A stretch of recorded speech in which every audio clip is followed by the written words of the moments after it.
यहाँ पे जो है चैप्टर 6 का जो है त्रिभुज में अपना लोग पढ़ रहा है, तो वहाँ पे सबसे मेन इंपॉर्टेंट टॉपिक आ रहा है सर्वागसम। ठीक है, तो सर्वागसम किसको कहते हैं? ध्यान से सुना, जहाँ पे भी दिक्कत होगा तो उसको पूछ लेना। ठीक है, इसको हम कलर चेंज कर देते हैं। तो सर्वागसम में बोल रहा है कि कोई भी आकृति ले रहा है ना, कोई भी चित्र ले रहा है ना, तो उसका जो है ना आकार और आमाप क्या होना चाहिए? दोनों बराबर होना चाहिए। ठीक है, तो आकार मतलब क्या होता है? शेप। और आमाप मतलब क्या होता है? साइज।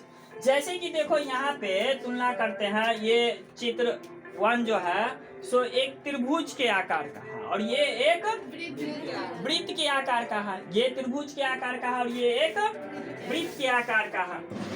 ठीक है, और यहाँ पे से जो इसको देखते हैं तो देखो इसका आकार कैसा है? त्रिभुजाकार। इसके बारे में अपना लोग क्या बोल सकते हैं कि किसके आकार का है?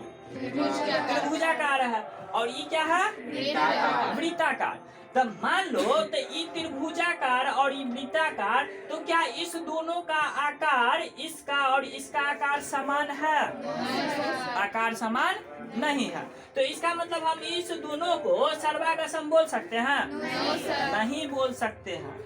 लेकिन सेम टू सेम यहाँ पे देखो, तो इस दोनों त्रिभुज में तुलना करते हैं तो इसका भी आकार त्रिभुज के तरह है और इसका भी आकार त्रिभुजे की तरह है, यानी कि त्रिभुज तो है।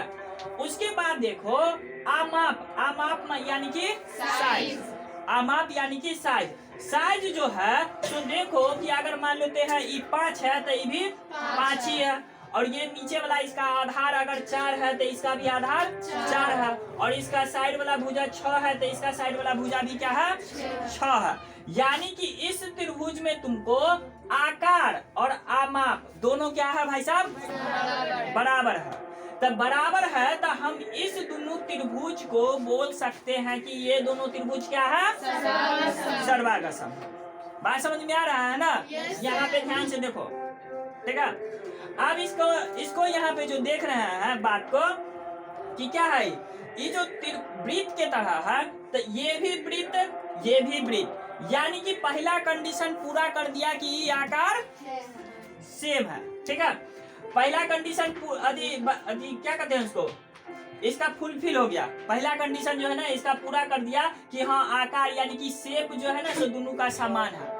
अब चलो दूसरा कंडीशन में देखते हैं कि अगर आमाप का बात करते हैं तो इसका त्रिज्या दे ले है, यानी कि इसका त्रिज्या का अगर पहली बार में ले लेते हैं कि 5 है और इसका त्रिज्या ले लेते हैं 4 है, तो क्या इसका साइज सेम हो पाया? नहीं, छोटा बड़ा हो जाएगा। तो इसका मतलब इसका आमाप समान नहीं है। पहला कंडीशन तो पूरा कर दिया, ये पहला कंडीशन पूरा कर दिया कि भाई साहब आकार सेम है, लेकिन ये जो है वृत्त वाला ये उड़ार दूसरा कंडीशन पूरे नहीं किया, नहीं किया पूरा। देखो ये 5 है और ये 4 है तो पूरा नहीं कर रहा है। तो इसका मतलब दूसरा कंडीशन ये पूरा नहीं कर रहा है कि साइज इसका बराबर होना चाहिए। तो इसका मतलब ये दोनों वृत्त जो है सो सर्वागसम नहीं है। अगर सर्वागसम कब होगा? जब इस कंडीशन में, अगर मान लो यहाँ पे हटा देते हैं, इस कंडीशन में अगर जब इसका आर भी 5 हो और इसका भी आर 5 हो, दोनों का 5 है ना, मीटर कुछ भी लगा लो, मीटर या सेंटीमीटर कुछ भी लगा लो, यानी कि समान होगा, तब ये वृत्त भी आपस में क्या होगा?